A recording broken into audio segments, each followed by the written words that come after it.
የሚያሳፍር ነገር የሚያሳፍር የሚለው በሸሪዓ ነው እንጂ አሁን ፍረቱን ጠፍቷል። እንደውም እንደ ፋሽን ሱሪ ዝቅ አርጎ ዘውሪታች ማሰር እንደ ፋሽን ነገር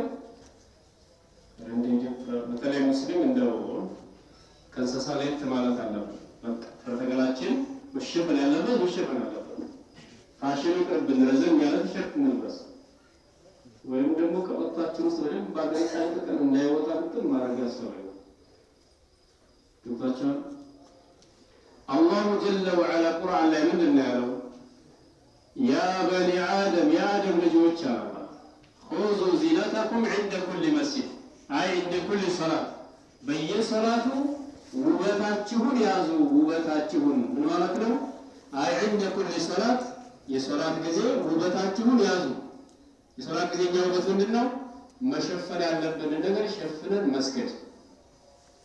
ወለሃና መን ሶላ የሰገደ ወወዓን ለይሰ ዐለይሂ ሲያብ ልብስ ሳይኖር ራቁቱን የሰገደ ሰው ፈሶላቱሁ ባጢለቱን ቢኢጅማዕ አህሊ ልዕልሚ የእውቀት ባለቤቶች በሙሉ ይስማሙበታል። ኺላፍ እንኳ የለም።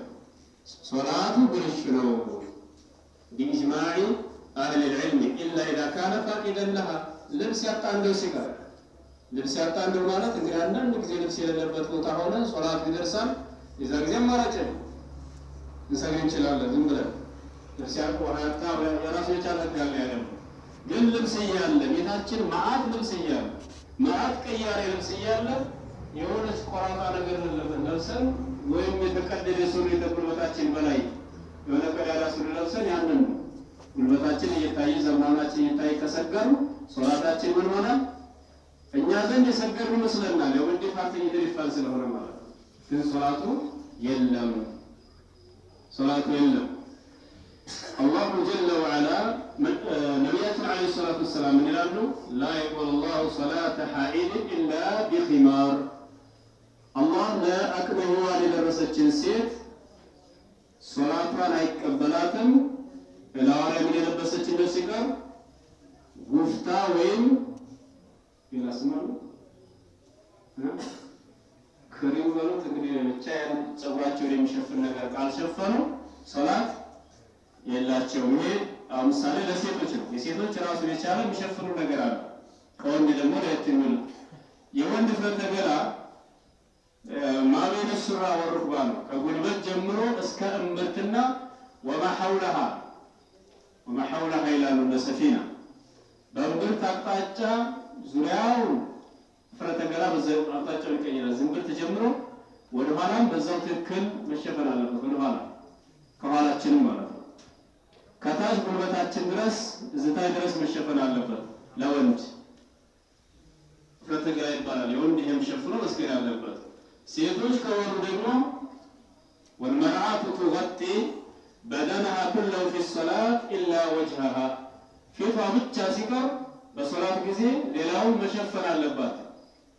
ሴት ማለት ነው። ሌላውን ሸፍና ነው መስገድ ያለባት። ፊቷ ብቻ ሲቀር መዳፏ ላይ የሆነ ኺላፍ አለ ዑለሞች፣ ግን መዳፏንም መሸፈን አለባት።